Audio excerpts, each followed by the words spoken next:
박영수 목사님이 내보다 키 큰 거는 알았지만은 내가 밑에 이 받침대를 하고 올랐어야 될 정도로 그렇게 키가 차이 날 줄은 내가 몰랐어요.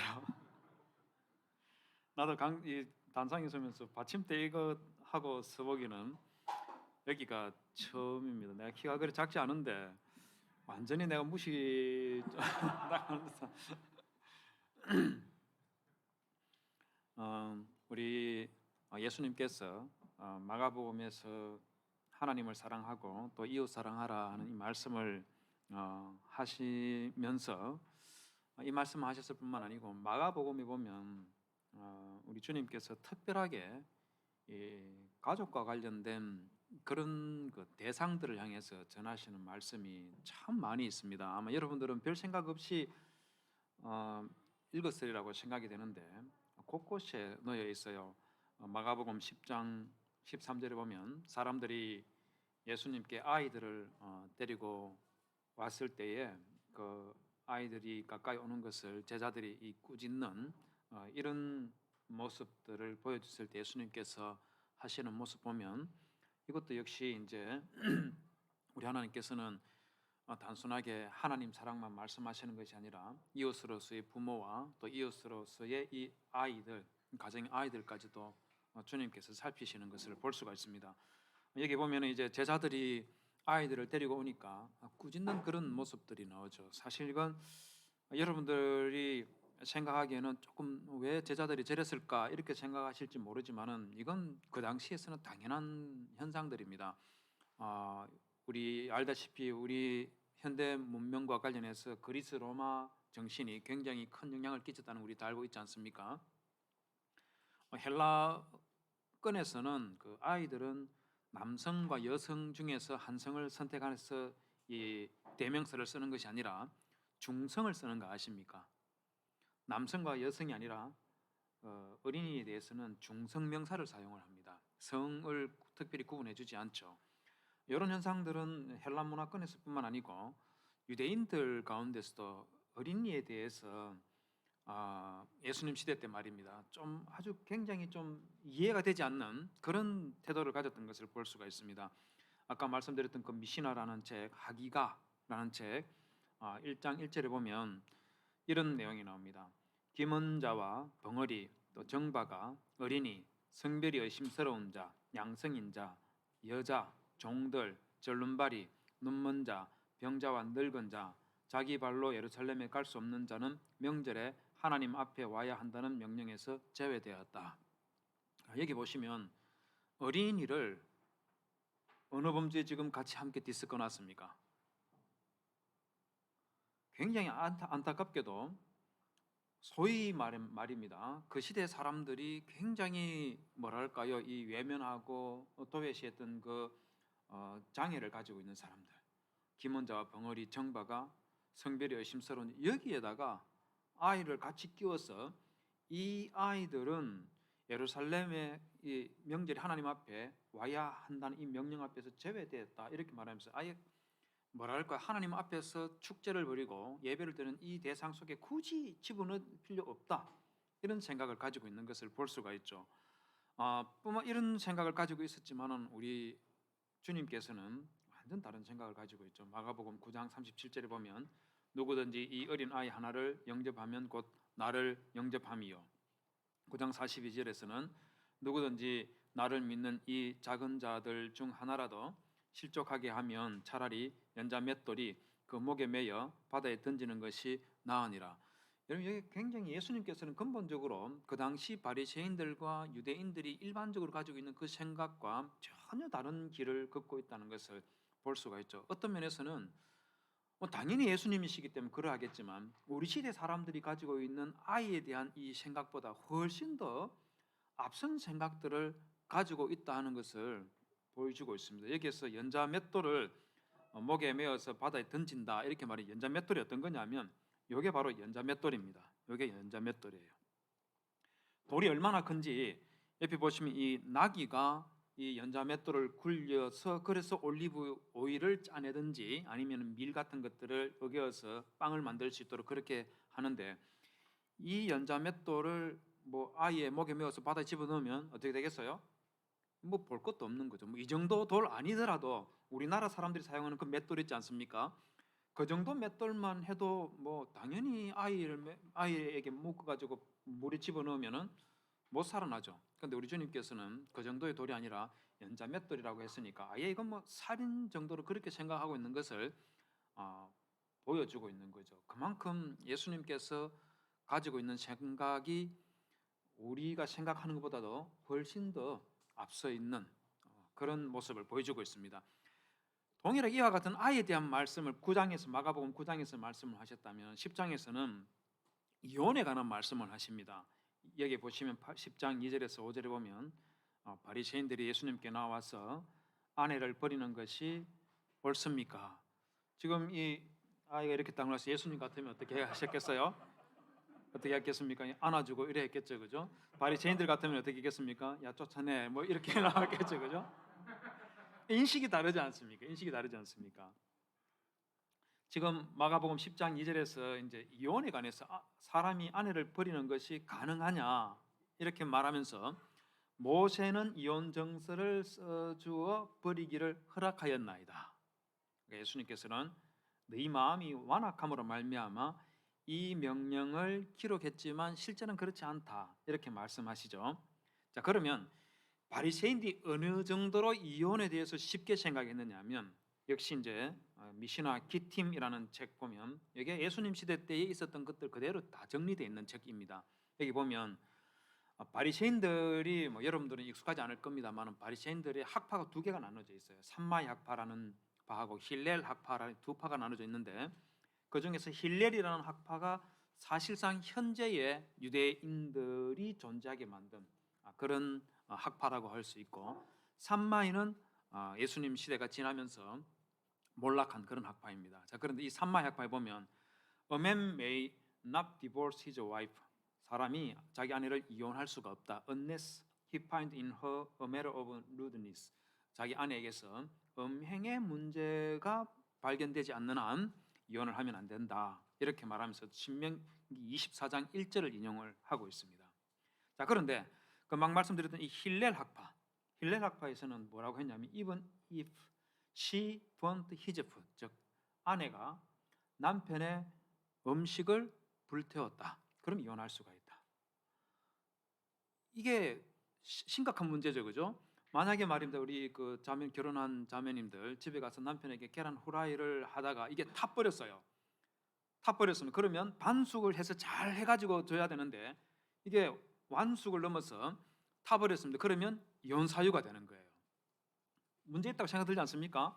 자, 그러자 랍비 아키바라는 사람, 이 사람은 유대인들이 가장 존경하는 바리새인 3명 중에 한 명입니다. 제일 존경하는 사람 3명이 힐렐, 요하난 벤 자카이, 그 다음에 랍비 아키바 3명인데 아키바가 뭐라 하냐면 만약에 even if he found one more beautiful than she, 만약에 그가 자기 아내보다도 더 이쁜 여자를 만나면 이혼할 수가 있다.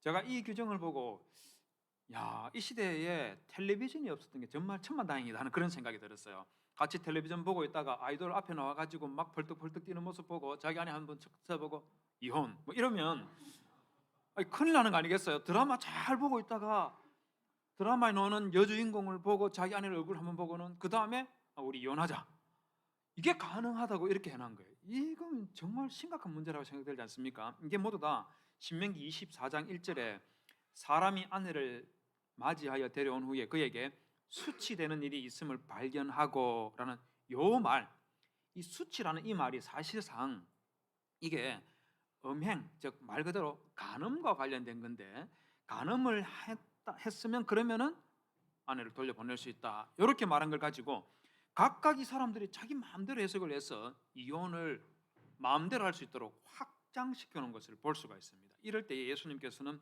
뭐라고 했냐면 아니다.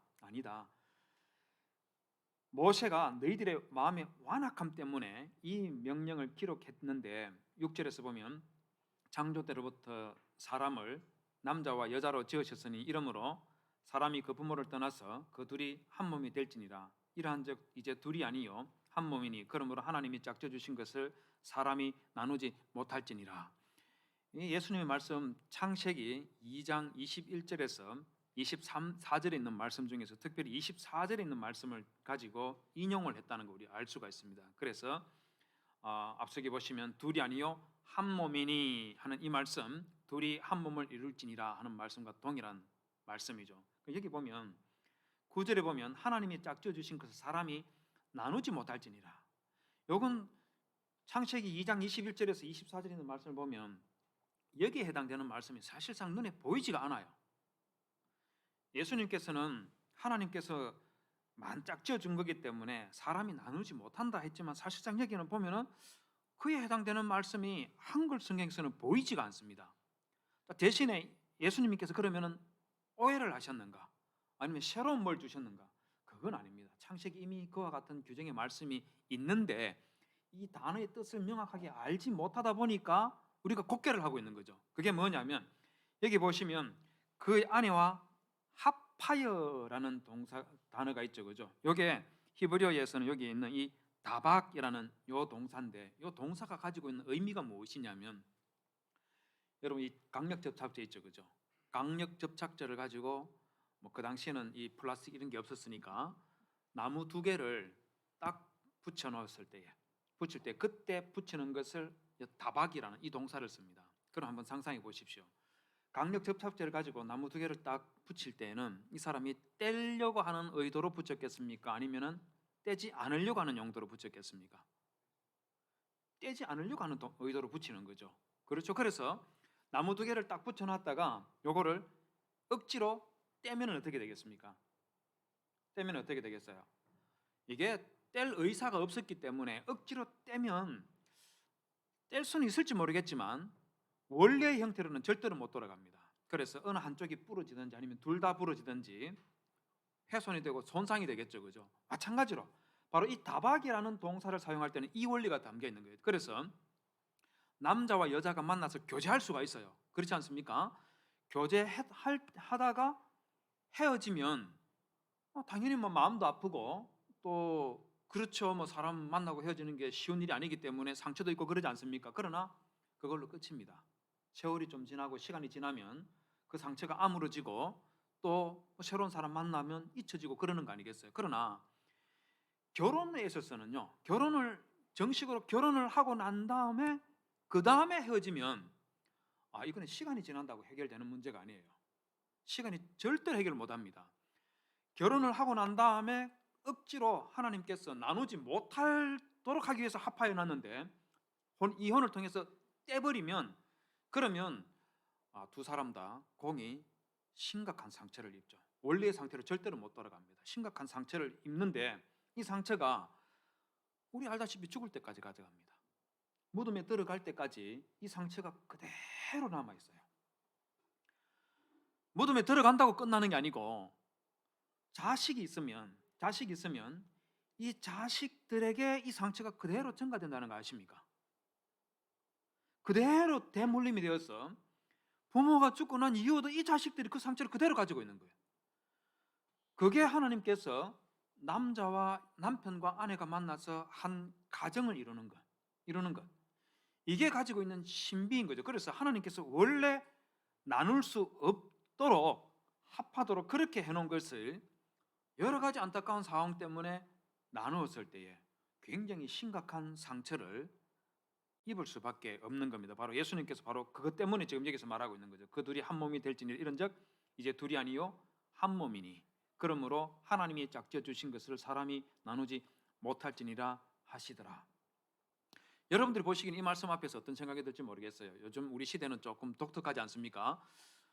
결혼하면서 내가 과연 이 사람과 평생 죽을 때까지 같이 살지 조금 모호하고 헷갈리는 그런 마음으로 결혼하는 사람들도 또 있을 테고, 그죠? 또 아니면 뭐 언제든지 뭐 헤어질 수도 있는 거 아닌가 뭐 이런 생각도 들고 그렇죠. 예수님 시대 때에는요 이걸 굉장히 자유롭게 해놨었는데 예수님께서 이렇게 말씀을 하니까 제자들이 하는 반응을 보십시오. 집에서 제자들에게 이 일을 다시 이렇게 말하니까 이르시되 누구든지 그 아내를 버리고 다른 데 장가드는 자는 본처에게 간음을 행함이요 또 아내가 남편을 버리고 다른 데로 시집가면 간음을 행함이니라 이렇게 말을 하니까 마태복음 19장 10절 똑같은 배경 속에 있는 말씀 보면 제자들이 뭐라 하느냐면 이르되 만일 사람이 이같이 할진대 장가들지 않는 것이 좋겠나이다. 혼자 사는 게 더 낫지 않습니까? 간음이라는 이 죄를 지었을 때 그가 받게 되는 하나님으로부터 징벌을 알고 있었기 때문에 이런 식으로 하나님께서 둘을 떼지 못하는 관계를 이렇게 해놨으면 그럼 차라리 혼자 사는 게 더 낫지 않습니까? 이 정도로 말할 정도로 원래 부부라는 것은 하나님께서 나눌 수 없는 그런 관계, 패밀리로 하나님께서 정하셨다는 것, 그거를 충분히 좀 알고 있어야 되는 거예요. 아무리 우리 시대가 막 이상하게 변해간다 하더라도 우리 기독교 공동체만큼은 이 문제에 대해서 좀 생각을 좀 많이 해야 된다는 겁니다. 그래서 여러분들 결혼할 때도 쉽게 만나서 결혼하는 게 아니고 이 사람은 평생 나와 함께 간다, 이게 명확해져야 되는 겁니다. 그렇지 않은 상태에서 언제든지 뭔 일이 있으면 헤어진다, 그건 아니에요. 그건 부부가, 남편과 아내가 가질 마음의 자세가 전혀 아닙니다. 그럼 왜 하나님께서 남편과 아내가 만나서 하나가 되도록 했느냐? 이유가 뭘까? 이유가 뭘까? 여러분, 그 이유는 말라기 2장에 보면 거기 보면은 잘 나타나 있어요. 말라기 2장 11절 이하에 보면 이런 말씀을 하십니다. 유다는 거짓을 행하였고 이스라엘과 예루살렘 중에서는 가정한 일을 행하였으며 너희는 이르기를 어찌 됨이니까 하는도다. 이는 너와 내가 어려서 맞이한 아내 사이에 여호와께서 정인이 되시기 때문이라. 그는 내 짝이요 너와 서약한 아내로되 내가 그에게 거짓을 행하였도다. 그에게는 영이 충만하였으나 오직 하나를 만들지 아니하셨느냐? 어찌하여 하나만 만드셨느냐? 이는 경건한 자손을 얻고자 하심이라. 여기에서 여러 가지 여러분들에게 말씀드릴 수 있는 것들이 있지만 딱 두 가지만 말씀드려볼게요. 하나는 여호와께서 정인이 된다. 너와 내가 어려서 맞이한 아내 사이에 여호와께서 정인이 된다. 이게 무슨 말인지 아시겠습니까? 왜 여호와께서 정인이 되는지 아십니까? 그 이유가 뭐냐면 여러분, 창세기 2장 21절 이하에서 하나님께서 아담과 하와를 처음 짝지어줄 때 그때 이후로 하나님께서는 모든 결혼식에 부부와 가정이 탄생하는 그 결혼식에 하나님께서 정인입니다. 왜 그러냐면 창세기 2장 22절에 보면 하나님께서 아담에게 하와를 데려왔을 때 아담이 이런 말을 합니다. 이르되 이는 내 뼈 중에 뼈요 살 중에 살이라. 이것을 남자에게 취하였은즉 여자라 부르리라 하니라. 이렇게 말하죠. 우리 잘 알고 있는 말씀입니다. 그런데 이 번역들이 전부 다 문제가 있어요. 어떤 문제가 있냐면 아담이 이르되 이는이라고 하는 이 이는이 여기 있는 파란색으로 표시된 이것들이 다 이는에 해당되는 것들입니다. 우리 히브리 성경책 이는에 해당되는 이 표현이 3번 있는데 우리 한글 성경에서는 2번만 번역을 해놨죠. 번역을 잘못했다는 거죠. 그 다음에 또 뭐가 문제가 있냐면 이는이 누구입니까? 하와이죠. 하와이지 않습니까? 그런데 이것을이라니요? 이것이라는 이 표현은 물건한테 쓰는 표현이지 사람한테 쓰는 표현이 아니에요. 우리 한글 성경 번역하는 분이 이거 번역하면서 굉장히 문제가 있다고 생각해요. 하나님 말씀을 내가 문제시하는 게 아니라 번역에 이런 표현 쓰면 안 되는 거죠. 이 사람이라고 번역하든지 해야 되는 것을 두고 이것설이라고 번역했다는 거, 굉장히 저는 문제가 있다고 생각해요. 뿐만 아니고 사실은 여기에서 결혼이지 않습니까? 그러면 남자에게서 취하였은즉 여자라 부르리 아니고 남편에게서 취하였은즉 아내라 부르리라. 이게 사실은 맞는 거예요. 근데 이것들도 하여튼 이렇게 해놨습니다.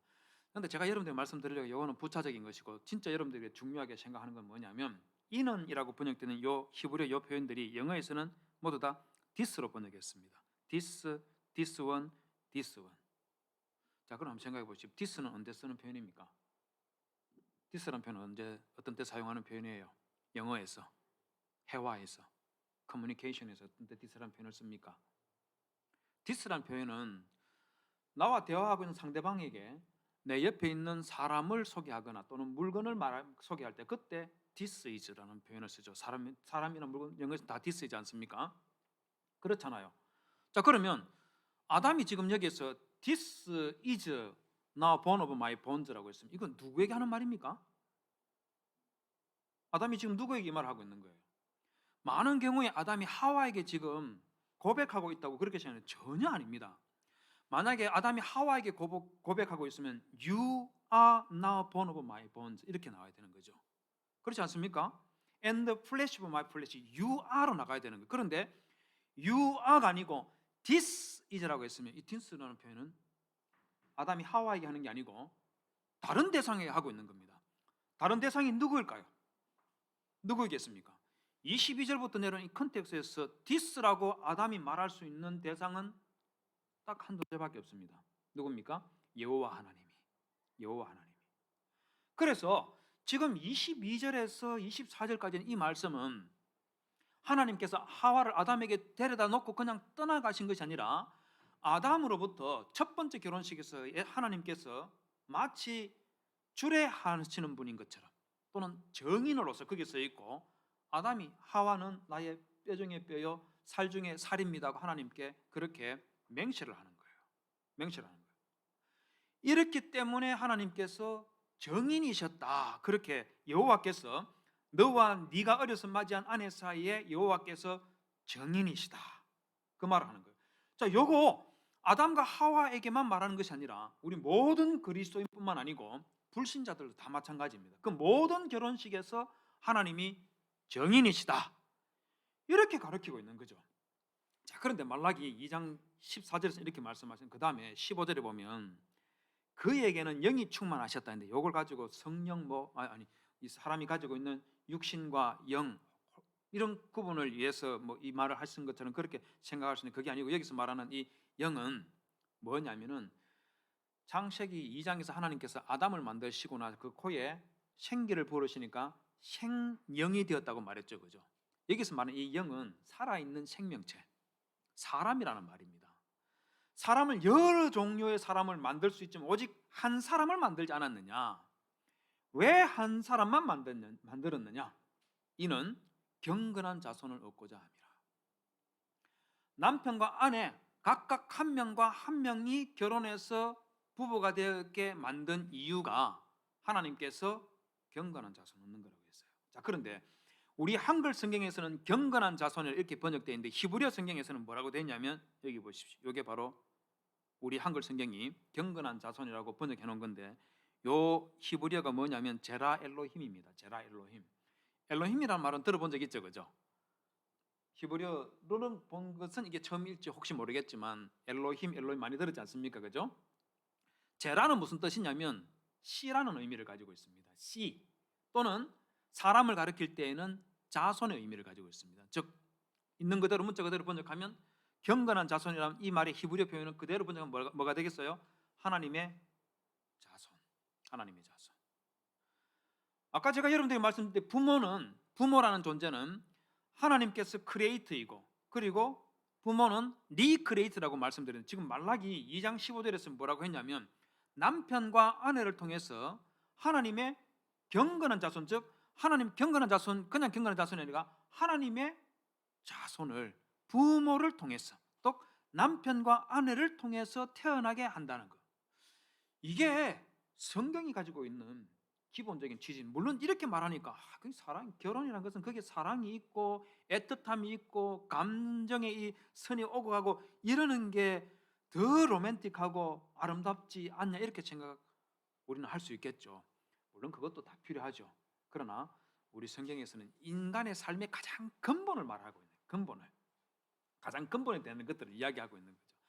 가장 근본되는 것인 남편과 아내의 이 만남이라는 것은 바로 하나님의 형상을 지니고 있는 그 사람, 그 인간, 그 지극히 존귀한 존재, 그 존재를 한 남편과 한 아내를 통해서 태어나게 하는 것이다.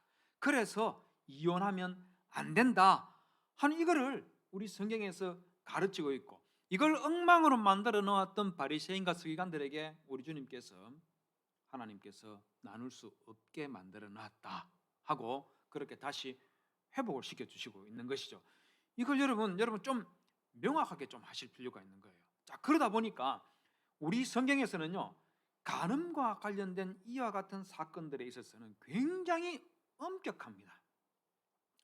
여러분 오해를 하는 부분들이 있는데 우리 구약 성경에서 죽이라 하는 이런 표현들이 많이 있지 않습니까? 그죠? 뭐 어떤 규정들을 어기면은 죽이라 하는 이런 표현들이 나오는데 이게 모든 죄지 무조건 죽이느냐? 절대로 안 그렇습니다. 대상이 딱 정해져 있어요.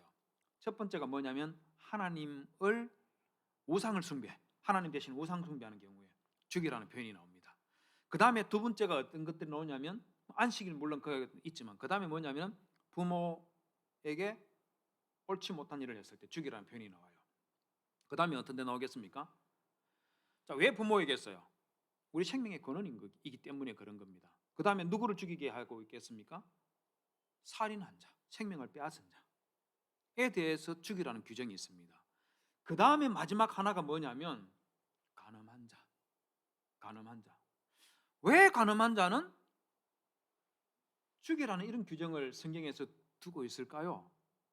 왜 그럴까요? 자, 제가 말씀 요거 빼고는 다른 데는 죽이라는 규정이 없습니다.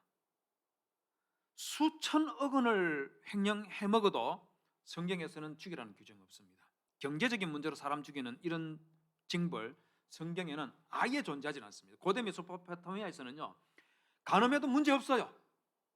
부모에게 온갖 짓 다 해도 별 문제 없어요. 죽이지만 안 했으면 별 문제 없습니다. 그러나 경제적으로 누군가에게 손해를 끼쳤으면 엄청난 징벌이에요. 배상을 30배 이렇게 해주든지, 아니면 그게 안 되면 그 능력이 없으면 그 사람 죽여라. 고대 메소포타미아 함무라비 법전은 다 그런 식으로 갑니다. 그러나 우리 성경은 경제적인 문제로 사람 죽이라 이런 규정 절대로 없습니다. 딱 있는 것도 아까 말씀드린 것처럼 하나님과 관련된 것들, 부모, 살인, 그 다음에 간음이에요. 자, 그런데 이 간음과 관련된 것들도 보면 이게 반드시 죽일지니라는 이런 말들이 쭉 나오는 이것들이 정말 보면은요, 깜짝 놀랄 내용들로 구성이 되어 있어요. 지금 레위기 20장에 있는 내용들을 여러분들 일부 보고 있는데, 레위기 18장에도 동일한 내용들이 이렇게 구성들이 되어 있습니다. 18장에서는 그냥 더럽히지 말라는 그런 말씀으로 나오다가 20장에서는 그런 사람들은 죽여라 하는, 그런 반드시 죽여라 이런 표현을 쓰고 있는데, 여기는 대상들 일목요연하게 볼 수 있도록 딱 보면은요, 대상들이 어마어마합니다. 여기 보시면 어머니, 계모, 누이, 손녀, 이복누이, 고모, 이모, 숙모, 며느리, 제수, 모녀, 처제, 대상으로 언급된 사람들이 하나하나가 상상할 수 없는 대상들이죠. 무슨 이런 끔찍한 일이 있어요. 감히 어떤 누가 이런 범죄를 저지르겠습니까? 그런데 우리 성경에서는 대놓고 어머니, 계모, 누이, 손녀, 이복누이, 고모 쭉 열거하고 있습니다. 왜 이런지 아십니까? 왜 이런지 아십니까? 고대 이스라엘 백성들이 시족 사회였기 때문에 그래요. 우리 시대하고는 다르게 한 마을에는 할아버지 또는 정조 할아버지 이쯤 되는 사람들을 중심으로 해가지고 그 자손들이 집단으로 살고 있습니다. 그렇기 때문에 여기에서 만날 수 있는 사람 전부 다 친척들에. 게다가 1년 내에 큰 도시들은, 예루살렘 같은 이런 도시는 지나가는 사람들이 들어있고 그러겠지만, 예수님이 살았던 나사렛 같은 이런 데는 1년 내에 외지인이 들어올 가능성 거의 없습니다. 거의 없습니다. 자기들끼리 그냥 살아가는 거예요. 그렇기 때문에 그 공동체 안에서 간음 사건이 일어났다 하면 대상이 누구겠습니까? 친척들인 거예요. 자, 그런데 그 친척들을 대상으로 간음 사건이 일어났다 하면 이게 뭔 일이 되겠어요? 그냥 단순하게 눈 맞아서 그냥 나쁜 짓 한번 했다 이게 아니고, 그 과정이 그냥 초토화되고 공동체 전체가 박살이 나버리는 거예요. 감당할 수 없는 일들이 생겨나버리는 겁니다. 자, 그러다 보니까 레위기 18장, 20장에서는 간음해서는 안 될 대상으로 이렇게 어마어마한 내용들이 이렇게 쫙 흘러나오는 거예요. 이거 우리 성경이 말입니다. 이런 나쁜 짓들을 조장하기 위해서 이와 같은 것을 하는 거야? 전혀 아니에요. 상상할 수 없는 일들을 왜 인간들에게 상상하게 만드는, 이게 아니에요. 절대로 일어나면 안 된다는 것을 지금 말하고 있습니다. 그러면서 다 죽이라, 반드시 죽이라 이 말씀을 하실 때에 그냥 시작하지 않습니다. 20장 9절 보십시오. 누구든지 자기 아버지와 자기 어머니를 저주하는 자, 패밀리의 관점에서 시작하고 있는 걸 볼 수가 있죠. 아버지와 어머니를 저주하는 자는 반드시 죽일지니라. 그 다음에 10절 볼까요?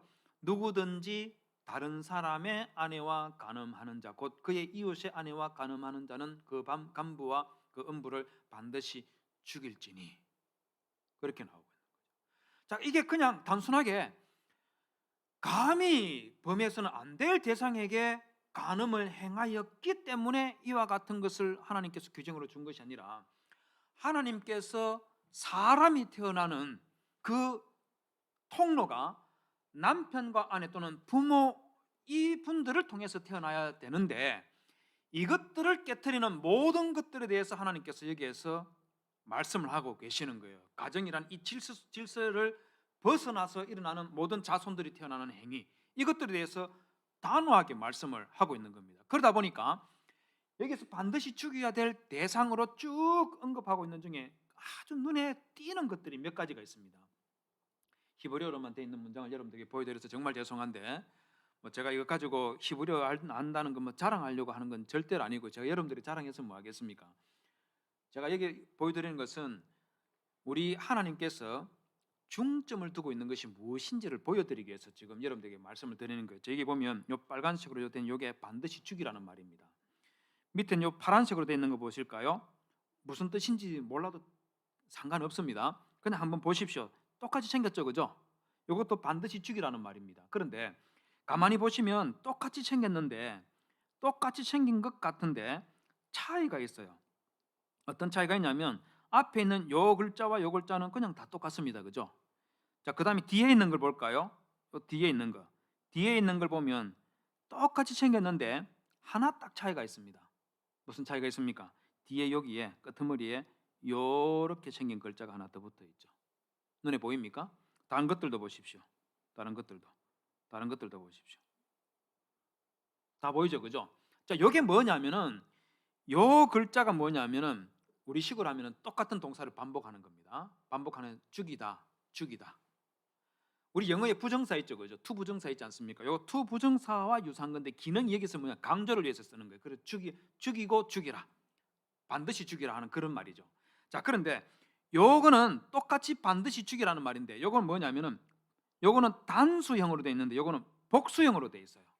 복수형으로 됐다는 것은 뭘 의미하느냐면은 강조를 하는 겁니다. 그래서 요 파란색으로 되어 있는 것들은 이중으로 강조하고 있는 겁니다. 앞에 있는 빨간색으로 되어 있는 것은 똑같은 투 부정사에 해당되는 것을 본동사 앞에 하나 딱 붙여가지고 반드시 죽이라 이렇게 표시를 해놨다면, 여기에는 반드시 죽이라는 투 부정사도 비슷한 것과 썼는데 거기에 대해 가지고 복수로 만들어서 두 번 강조를 하는 거예요. 그래서 반드시 죽이라, 이런 의미를 가지고 있는 거예요. 자, 그런데 이 반드시 죽이라고 번역할 수 있는 이 파란색에 해당되는 요것들이 각각 누구를 두고 말하느냐면요, 여기 보시면 아버지, 아내. 첫 번째가 아버지, 아내입니다. 그 다음에 두 번째가 며느리, 세 번째가 동성애, 네 번째가 짐승들입니다.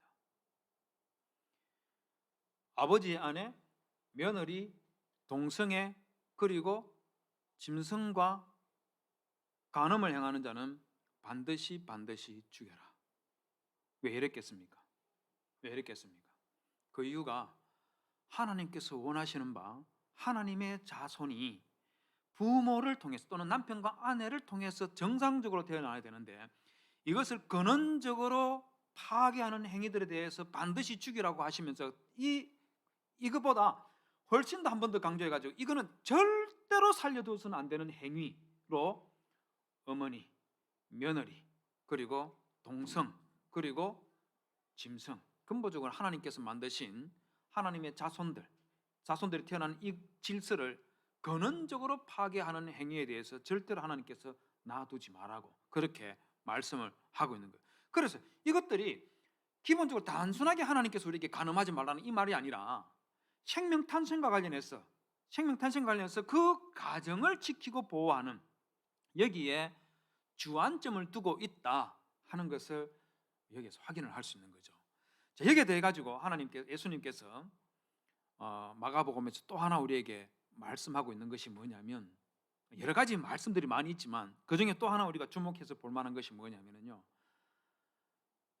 핸디캡을 가지고 있는 사람들에 대한 예수님의 인식이 정말 다르다는 겁니다. 어느 정도 다르냐면 마가복음 10장 45절에 보면 우리 주님께서 굉장히 중요하고 특별한 말씀을 한 적이 있습니다. 그게 뭐냐면, 인자가 온 것은 섬김을 받으려 함이 아니라 도리어 섬기려 하고 자기 목숨을 많은 사람의 대속물로 주려 함이니라. 아주 유명한 말씀이죠. 우리 주님께서는 군림하기 위해서 이 땅에 오신 것이 아니라 섬기기 위해서 오셨다. 그렇기 때문에 모든 예수님을 믿고 예수님의 제자가 되기를 원하는 사람들은 예수님처럼 섬기는 자가 되어야 된다 하는 것을 일깨워주는 그런 말씀이 마가복음 10장 45절 말씀이에요. 자, 그런데 이 말씀을 하고 나서 바로 이어서 등장하는 사람이 있습니다. 그게 누구냐? 맹인 거지 바디메오입니다. 맹인 거지 바디메오. 뭐 의미 있다고 생각 들지 않습니까? 섬기러 왔다고 예수님께서 말씀하시는데 그 다음에 나오는 것이 왕이 아니라 맹인이고 거지. 그래서 그 시대 사람들이 가장 무시하고 멸시하고 인간으로 구분하지 않는 그런 대상인 맹인 거지 바디메오가 있다가 예수의 나를 불쌍히 여기소서 이렇게 하니까 사람들이 보이는 반응이 뭐겠습니까? 많은 사람이 꾸짖어 잠잠하라. 여러분, 핸디캡 가지고 있는 사람들에 대해서 우리가 일반적으로 가지고 있는 것이 한편은 불쌍하다는 그런 마음도 가지지만 또 다른 한편에서는 좀 우리 다 알잖아요. 우리 뭐 굳이 제가 말하지 않아도 우리가 가지고 있는 일반적인 정서들 다 있지 않습니까? 동일한 정서를 가지고 있던 사람이 맹인 거지 바디메오에게 꾸짖어서 잠잠해라. 이 거지가 이런 말씀은 정말 안 되는 건데 뭐라 하면 되겠습니까? 뭐 하여튼간에 뭐 병신이라는 말 우리나라 말 사람들이 많이 쓰져 있는 그런 말을 쓰면서 조용해 이런 식으로 반응했다는 거죠. 많은 사람들이. 그런데 이게 여기에서는 등장하는 이런 반응이 아니고 고대 메소포타미아 사회 속에서는요, 핸디캡에 대해서 굉장히 뭐랄까요, 이 부정적으로 생각했습니다. 그러다 보니까 아시리아 사람들이 가지고 있던 정서를 보여주는 것 중에 하나가 뭐냐면 아시리아의 아수바니팔이라는 왕이 있습니다. 열왕기 하에 등장하는 왕인데 이 왕이 만드는 토판에 보면 이런 내용이 있어요. 만약 한 여인이 입이 없는 아이를 낳게 된다면 그 집의 여주인은 죽을 것이다. 집에 핸디캡을 가지고 있는 아이가 태어났는데 그 중에서 입이 없는 아이가 태어나면 그 집의 여주인이 죽는다는 겁니다. 만약에 여인이 코가 없는 아이를 낳는다면 그 지방은 환란에 빠질 것이고 그 사람의 집은 파괴될 것이다. 만약 여인이 오른손이 없는 아이를 낳는다면 그 지방은 지진으로 흔들릴 것이라. 만약 여인이 6개의 발가락을 가진 아이를 낳는다면 그 세상의 백성들이 해를 당할 것이다. 만약 여인이 오른발이 없는 아이를 낳는다면 아버지 집이 파괴될 것이고 이웃의 집은 풍성하게 될 것이라. 핸디캡을 가지고 있는 아이가 태어나면 이런 일이 일어난다는 겁니다. 자, 그러니 핸디캡을 가지고 태어난 아이가 태어나면 어떻게 했겠습니까? 이런 문제를 낳으니까 이 아이를 어떻게 했겠어요? 어떻게 했겠습니까? 유프라테스강, 티그리스강 여기에다가 집어던져 넣어서 태어나자마자 이런 아이들은 다 죽였습니다. 전부 다 죽였어요. 이게 고대 메소포타미아 사회가 장애를 가지고 있는 사람들에 대해서 가지고 있는 일반적인 태도들입니다. 이건 우리나라도 마찬가지였어요. 과거에 다 마찬가지였습니다. 다마스커스 다큐멘트라는 이스라엘 백성들 중에서 나름대로 말입니다. 굉장히 신앙이 좋고 우리는 좀 특별하게 좀 살아보자. 그 생각하고 쿰란이라는 지역에서 공동체를 이루었던 사람들이 있습니다. 일종의 여러분들처럼 교회 개척을 새로 하는 것처럼 비슷하게 쿰란 공동체를 형성했던 사람들이에요. 굉장히 특별한 사람들이고 이 신앙이 바리새인 이런 사람들은 비교가 안 될 정도로 굉장히 뛰어난 사람들이었어요. 그런데 이 사람들이 쓰는 책에 보면 미친 사람, 정신병자, 얼간이, 바보, 맹인, 신체장애자, 다리 저는 자, 기먹은 자, 그리고 미성년자는 거룩한 천사들이 머물고 있는 자기들의 공동체에 들어오지 못한다는 거죠. 그 다음에 쿰란 공동체라는 사람들이 사는 사람들이 자기들의 이 귀한 문서들을 폐기하거나 숨겨놓았던 동굴들인데 그 중에서 첫 번째 동굴에서 발견된 책에서 보면은 이런 내용이 있습니다. 몸이 상한 자와 발이나 손이 마비된 자, 다리 저는 자, 눈먼 자와 기먼 자, 벙어리, 넓고 비틀거리는 사람은 회중 가운데 들어오지 못한다. 이런 사람들은 거룩한 천사들이 머물고 있는 회중 가운데서 직분을 맡지 못한다. 핸디캡 가지고 있으면 자기 공동체 못 들어온다는 겁니다. 자기들은 거룩한데 핸디캡을 가지고 있는 사람은 부정하기 때문에 자기들하고 어울릴 수가 없다는 거예요. 이게 고대 메소포타미아나 그리고 예수님 시대에 그 유대인들 그렇게 신앙 좋다고 자부하는 이런 사람들도 이런 생각들을 가지고 있었어요. 그런데 우리 성경은요 근본적으로 고대 메소포타미아 사람들이 상상할 수 없는 그런 생각을, 장애를 가지고 있는 사람들에 대해서 가지고 있었다는 거 아십니까? 레위기 19장 14절에 보면 이런 말씀이 있어요. 너는 기 먹은 자를 저주하지 말며 맹인 앞에 장애물을 놓지 말고 내 하나님을 경외하라. 나는 여호와이니라. 이게 우리 시대에 만들어진 내용이 아니고 지금부터 3,500년 전 레위기 속에 너는 기 먹은 자를 저주하지 말며 맹인 앞에 장애물을 놓지 말라. 그 다음에 뭐라고 했으면 내 하나님을 경외하라. 하나님 경외하는 것과 핸디캡 가지고 있는 사람들 돌보는 것을 대등하게 놓고 있는 것, 그게 레위기 19장 14절의 말씀이에요. 그러다 보니까 신명기 28장 18절에서는 맹인에게 길을 잃게 하는 자는 저주를 받을 것이라 할 것이요 모든 백성은 아멘 할지니라. 핸디캡을 가지고 있는 사람에게 해를 끼치는 그런 행위를 한 사람은 하나님께서 그 사람에게 벌을 받게 하실 것이다, 이렇게 했을 때 백성들이 아멘, 그렇게 응답을 했다는 겁니다. 이게 하나님께서 가르치는 바인 거예요. 여러분, 동일하게 바리새인과 서기관들이 장애를 가지고 있는 사람들에 대해서 그렇게 정말 뭐라 그럴까요? 인간 취급 안 할 때 마가복음 10장 45절에서 52절에서 예수님께서는 맹인 바디메오를 어떤 사람이라고 우리 주님께서는 말씀하시고 있냐면 52절에 보시면 예수께서 이르시되 가라 내 믿음이 너를 구원하였느니라. 내가 너에게 뭐 해줄까? 보기를 원하나이다. 이랬을 때 예수님께서는 그 맹인 바디메오가 그냥 단순하게 보게만 해주는 것이 아니라 예수 그리스도를 믿고 구원을 받아야 될 사람으로 그렇게 우리 주님께서는 맹인 바디메오를 인식을 하고 있다는 거예요. 이게 우리 모두가 장애를 가지고 있는 사람들에 대해서 가져야 될 태도입니다. 왜 그런 줄 아십니까? 장애를 가지고 있는 사람들도 동일하게 하나님의 형상으로 지음받은 사람들이기 때문이에요. 나랑 장애를 가지고 있는 사람하고 똑같이 하나님의 형상으로 지음받은 존재들이기 때문에 우리 중에 어느 누구도 장애를 가지고 있는 사람들을 무시하고 멸시할 그런 권한이 없다는 거예요. 그게 성경이 우리에게 가르치는 바라는 겁니다. 동일하게 우리가 예수 그리스도를 믿어서 구원에 이르러야 되는 것처럼 장애를 가지고 있는 사람들도 동일하게 그리스도를 믿어서 구원받아야 될 하나님의 사람들이다. 이렇게 가르치는 것이 그리스도의 가르치심이고 그리스도의 토라라는 겁니다. 여러분, 여기에서 믿음도 우리 주님께서는 특별하게 강조를 하고 있는 것을 우리가 볼 수가 있어요. 사실상 우리 주님께서는 패밀리에 대해서 마가복음에서 계속해서 반복적으로 말씀을 하시면서 또 하나 마가복음에서 정말 많이 말씀하시고 있는 게 있습니다. 그게 뭐냐면 믿음이에요. 믿음. 마가복음 1장 15절, 2장 5절, 4장 40절, 5장 34절, 36절 곳곳에서 믿음에 관해서 말씀하시는데, 여러분, 예수님께서 공생애를 처음 시작하면서 제일 첫 번째로 했던 말씀이 무엇인지 혹시 기억하십니까? 예수님이 공생애를 시작하면서 첫 번째 하셨던 말씀 뭘까요? 기억 안 납니까?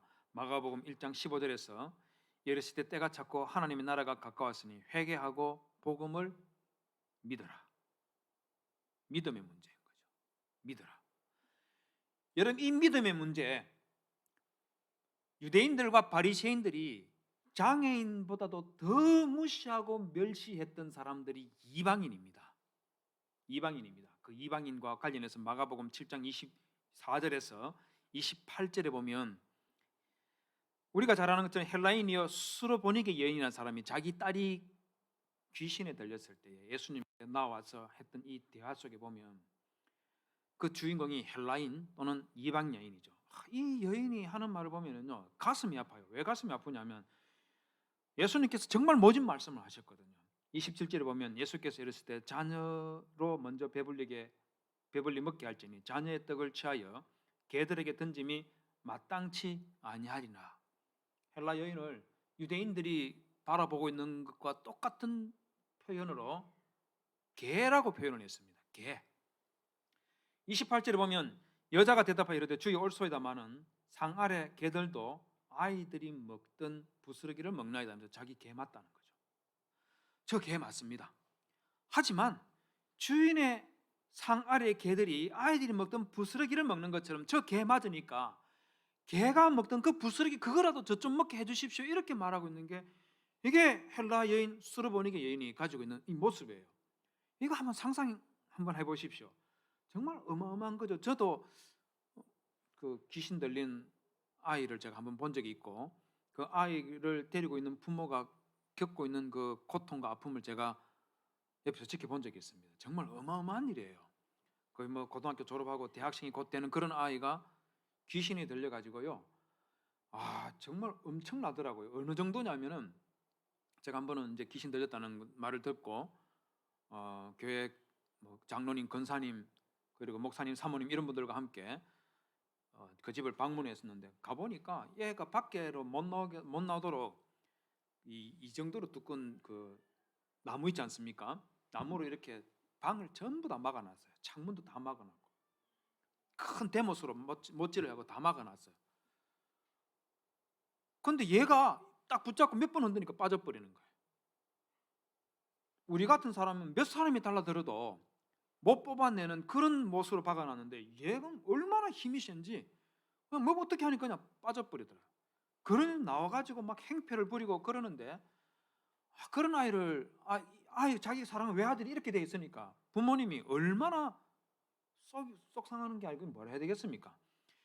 그야말로 그냥 막 죽을 지경이 돼 있는 거예요. 수로보니게 여인이 바로 그런 상황이었다. 그렇게 보면 딱 맞지 않겠나 그렇게 싶습니다. 그런데 이 수로보니게 여인은 아주 독특한 장점이 하나 있습니다.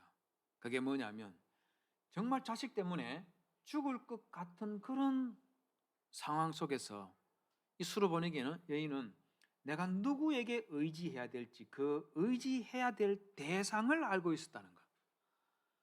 이게 이 이방 여인 수로보니게 여인에게서 볼 수 있는 아주 중요한 장점이라고 생각해요.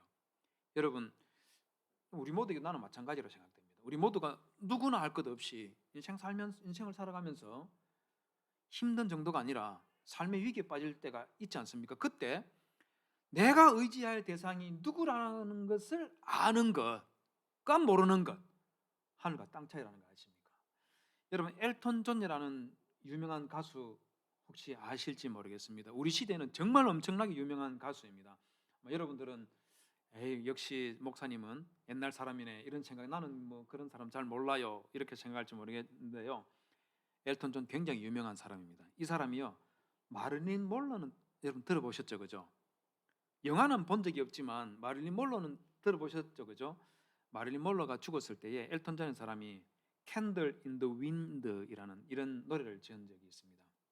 바람에 흔들리는 등불이라는 이런 노래인데 요 엘턴 존이 그 다이아나 프린세스 있죠, 그죠? 그 사람이 죽었을 때도 요 Candle in the Wind라는 이 노래로 다시 노래 한번 부르면서 마릴린 몰로에게 이 사람이 가졌던 그 뭐랄까 이 헌정 비슷하게 하는 그런 노래들 있지 않습니까? 그것을 프린세스 다이아나에게도 또 이 노래를 부르면서 굉장히 안타깝게 생각하고 하면서 이 노래를 불렀던 적이 있습니다.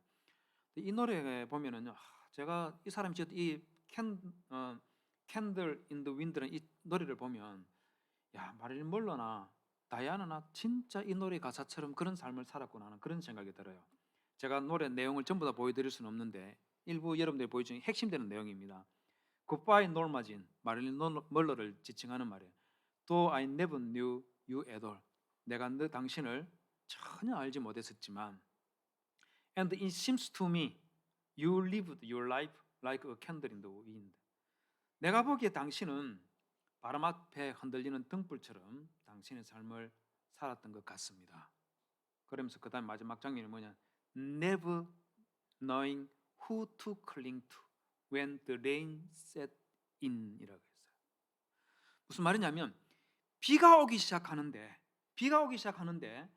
누구에게 기대야 될지를 알지 못하는 바람 앞에 흔들리는 등불 같은 그런 존재로 살다가 죽어갔다는 거죠. 제가 이 가사 밑에 가사 보면서 정말 가슴이 먹먹하더라고요. 저만 그런 느낌을 받았고 여러분들 전혀 그 느낌 못 받고 있는지는 모르겠는데 여러분 바람이 부는데 등불을 태풍 앞에 탁 내놓으면 이건 곧 꺼지는 거예요. 비까지 내리면 이거 100% 꺼지는 겁니다. 이 마릴린 몰로나 다이애나가 이와 같은 정말 비바람이 부는 그 가운데에 놓여 있는 이 촛불 같은 그런 인생인데, 이 순간에 이 두 사람이 적극적으로 해야 되는 것은 누구에게 우산 씌워달라고 말해야 될지 의지할 사람이 되는데 누구에게 해야 될지 알지 못했다는 거죠. 그래서 이렇게 안타깝고 불행하게 두 사람 다 이렇게 죽어갔다 이 말하는 건데, 그런데 알고 보면 마릴몰로나 다이애나만 이런 거 아니지 않습니까?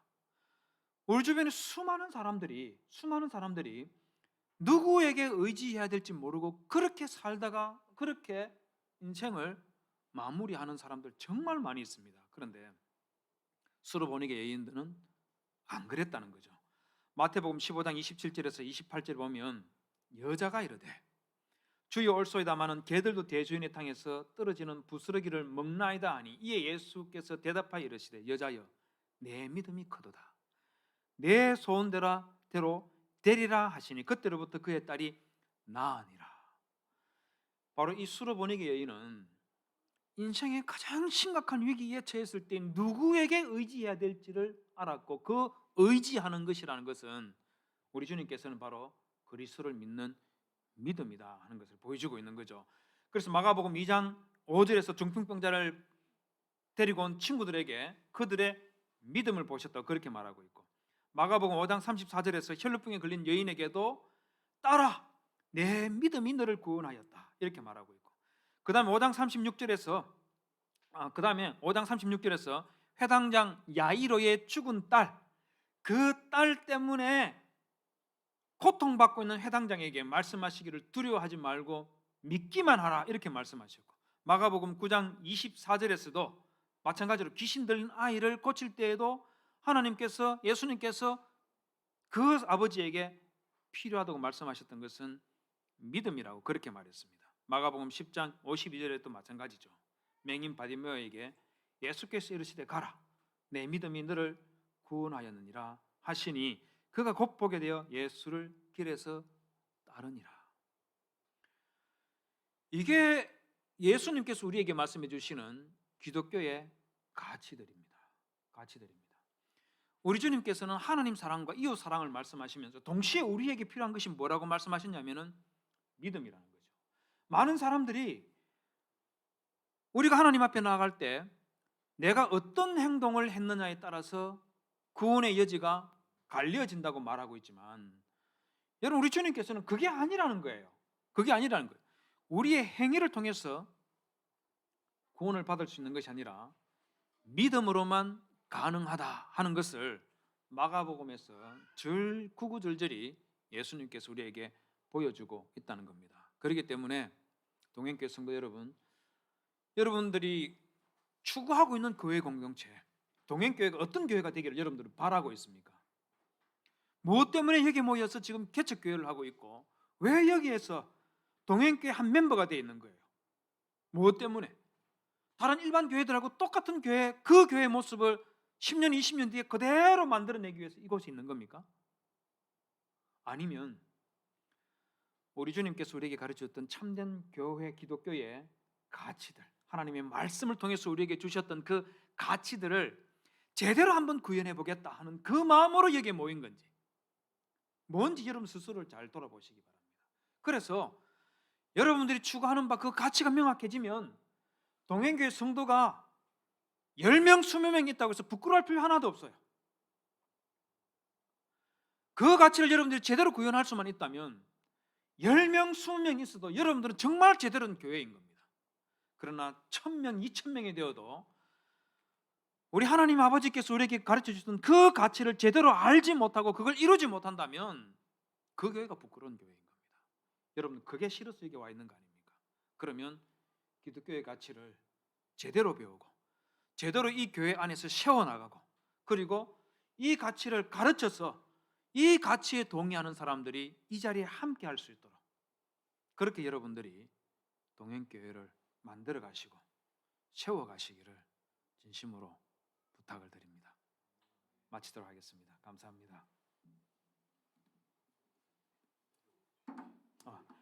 기도하겠습니다. 하나님 아버지, 주님께서 동행교회를 이 위례 지역에 세워주신 것을 참 감사합니다. 우리 하나님께서 저희들에게 특별한 마음을 허락하여 주셔서 기성교회에 머물면서 그곳에 세워놓은 것들을 누리고 그것들을 향유하려고 하지 아니하고 이렇게 교회를 새롭게 개척하고자 하는 그 마음을 주시고 그 멤버가 될 수 있도록 하여 주신 것을 감사합니다. 하나님 아버지, 주님께서 동행교회 모든 형제자매들에게 이 교회를 개척하고 지금까지 우리 주님의 은혜로 이까지 왔는데, 하나님 지금 이 시점에서 다시 한번 왜 우리 하나님께서 교회를 개척하는 이 일에 동참하게 하셨는지를 다시 한번 더 돌아볼 수 있도록 도와주시옵소서. 하나님, 수많은 교회들 중에서 한 교회를 세워나가는 것이 아니라 정말 하나님께서 기뻐하시는 그 교회를 세울 수 있도록 도와주시되, 무엇보다도 우리 주님께서 우리에게 가르쳐 주셨던 하나님 사랑과 이웃 사랑을 제대로 이해하고 그 가치를 세워나갈 줄 아는 그런 교회와 교회 멤버가 될 수 있도록 도와주시옵소서. 그래서 이 교회 안에는 주님 정말 하나님 사랑하는 그 기쁨과 즐거움이 넘치게 하여 주옵시고, 하나님 정말 우리 인간됨의 그 귀중함을 제대로 인식하고 이웃을 제대로 사랑할 줄 알고, 하나님 끝까지 우리 주 예수 그리스도를 믿는 그 믿음만 붙들면서 교회를 세워나갈 수 있도록 도와주시옵소서. 하나님, 주님께서 우리 박 목사님과 이 교회 멤버가 된 우리 모든 성도들에게 참 평강을 내려주시고 이렇게 귀하고 선한 마음을 가진 것을 주님께서 헤아려 주셔서 하나님 아버지, 온전한 교회를 세워나가고 온전한 가정을 세워나갈 때에 하나님께서 주시는 복락으로 우리의 삶들이 충만하게 하여 주시옵소서. 예수님의 이름으로 기도 올리옵나이다. 아멘.